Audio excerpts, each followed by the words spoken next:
A British Airways whistleblower says Meghan showed zero bond with the baby on that royal tour flight, just hours before an American Airlines photo op painted her as the world's friendliest mom. Add one rogue surrogate who's now waving DNA receipts, and the Sussex fairy tale may be about to detonate. Stay tuned. The next 8 minutes could rewrite royal history. American Airlines Flight 1597 LAX to Dallas took off as uneventfully as any Monday red-eye until row 12 lit up with camera flashes. Meghan, wrapped in a cream Max Mara coat no human actually wears on a domestic hop, glided down the aisle, greeting passengers she'd never otherwise acknowledge. Flight attendants say a Sussex staffer stepped ahead, quietly asking which crew member would like a handwritten note from the Duchess.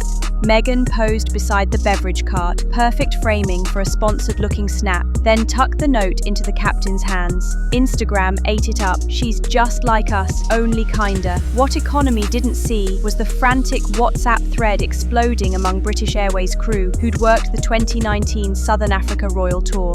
A senior attendant, let's call her Jane, had finally broken. She described a 10-hour Johannesburg to Heathrow leg in which Meghan spoke to the infant just twice, once to ask the nanny to adjust a blanket, once to remind staff no dairy in the bottle. Jane recalled trying small talk. "He's a good flyer, ma'am," only to be met with a nod as cold as the cabin air. By hour 6, the nanny was pacing the galley, rocking a crying baby who, according to Jane, didn't lean toward his mother even when she passed in the aisle. DL, 32, California native, nurse's aide by trade, never imagined her anonymous initials would swirl through Buckingham whispers. In late 2017, she answered an online ad for private gestational assistance, elite client, generous fee, absolute discretion. The recruiter's email arrived minutes later. NDA attached, Zoom interview, midnight Pacific. DL recalls the interviewer never showed a face, just a black screen, a London accented voice, and a promise.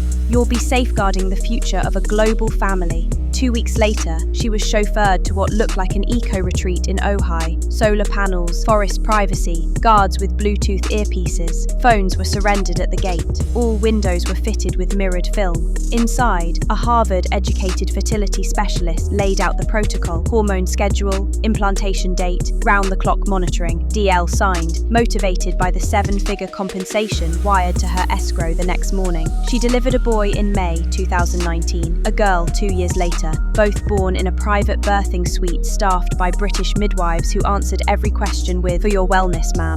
She expected lifelong medical coverage, a discreet but friendly relationship, perhaps godparent-style visits. Instead, Meghan's lawyer rang her 4 weeks after the second birth. "The client thanks you for your service. Your NDA forbids future contact."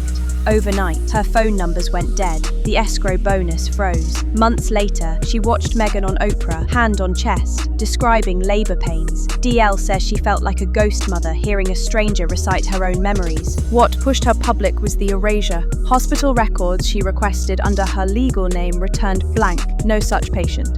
Yet she holds the original wristbands and time-stamped video diaries filmed secretly on a GoPro she smuggled inside a toiletry kit. One clip shows her belly wired to fetal monitors. A wall clock reads 20th May 2019, 02:14 a.m., 3 hours before Archie's official birth time. Another features her, eyes swollen with exhaustion, whispering, "She's not here yet, only Harry's aide." DL has since retained a constitutional barrister and a forensic genealogist. Her demand, an independent, court-witnessed DNA comparison between her, the children, and, if necessary, Harry. She's offered to pay for the swabs. Tabloids wave million-dollar contracts. She declines. "I won't sell my story," she told a documentary crew, "but I'll prove it."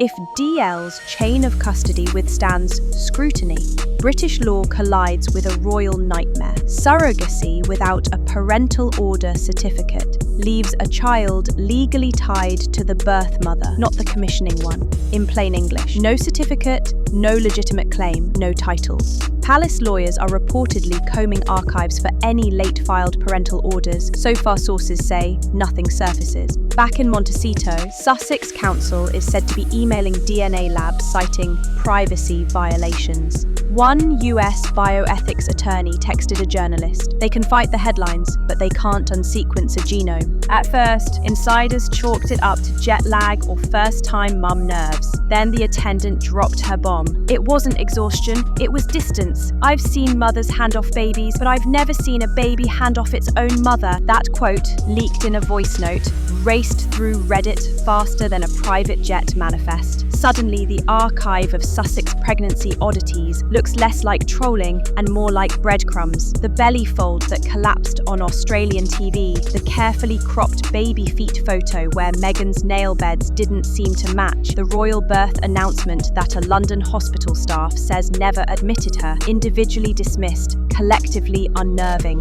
Even palace aides, who once rolled their eyes at Moonbump Twitter, now trade side looks whenever Archie's line of succession is printed in programs. DL's disclosure turbos across 4 years of internet sleuthing that royal correspondents once dismissed as tinfoil. The infamous Bendy Bump clip, Sydney, October 2018, shows Meghan crouching to greet school kids. Eagle-eyed viewers slow-mode the footage. Fabric folds inward as if padding, not flesh, absorbed the crease.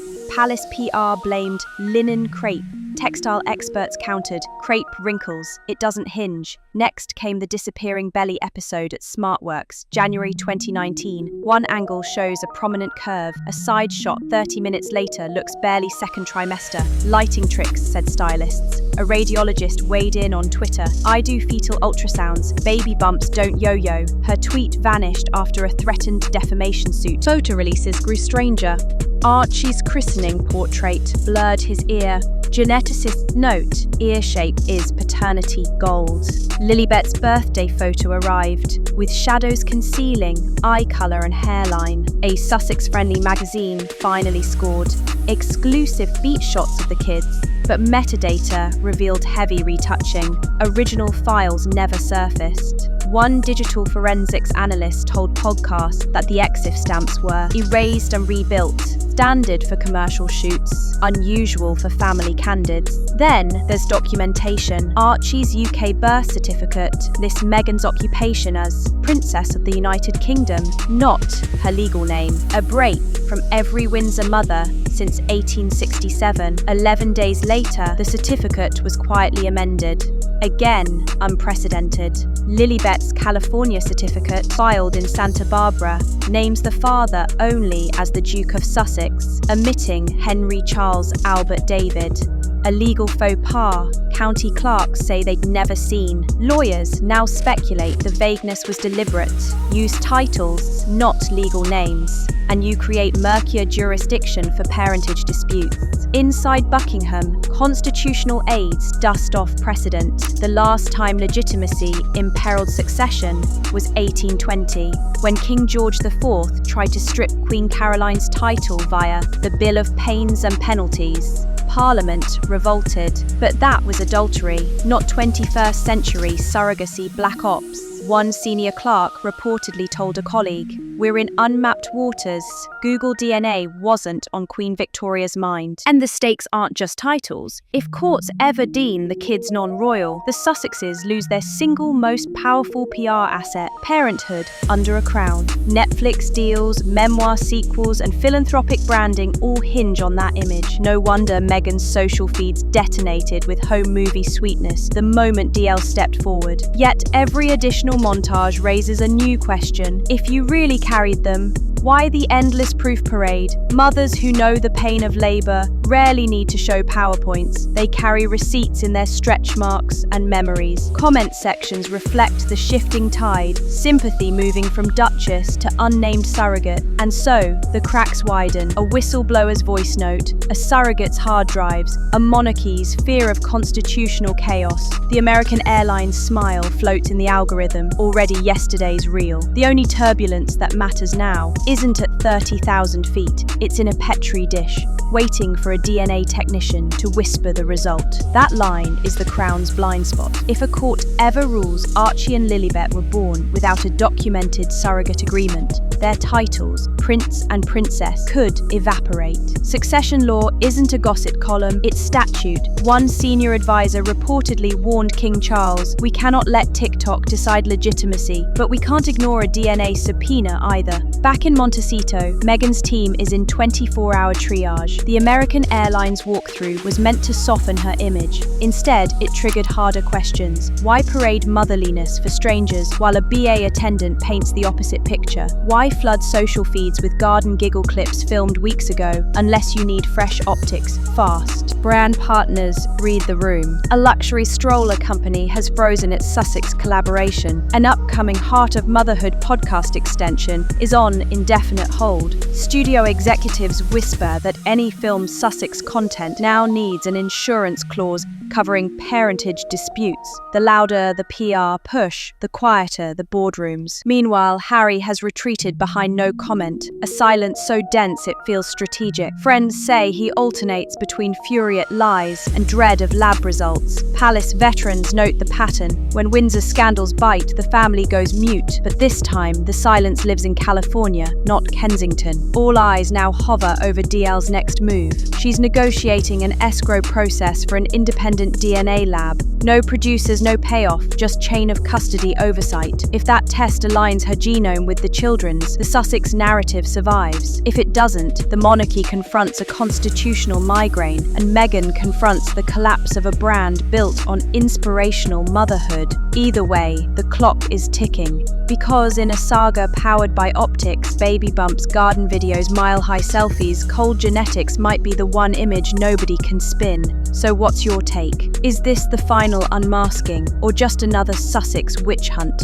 Drop your thoughts below, smash subscribe, and keep your notifications on, because the moment those DNA results surface, we'll be right here passing every gene, every headline, and every royal ripple.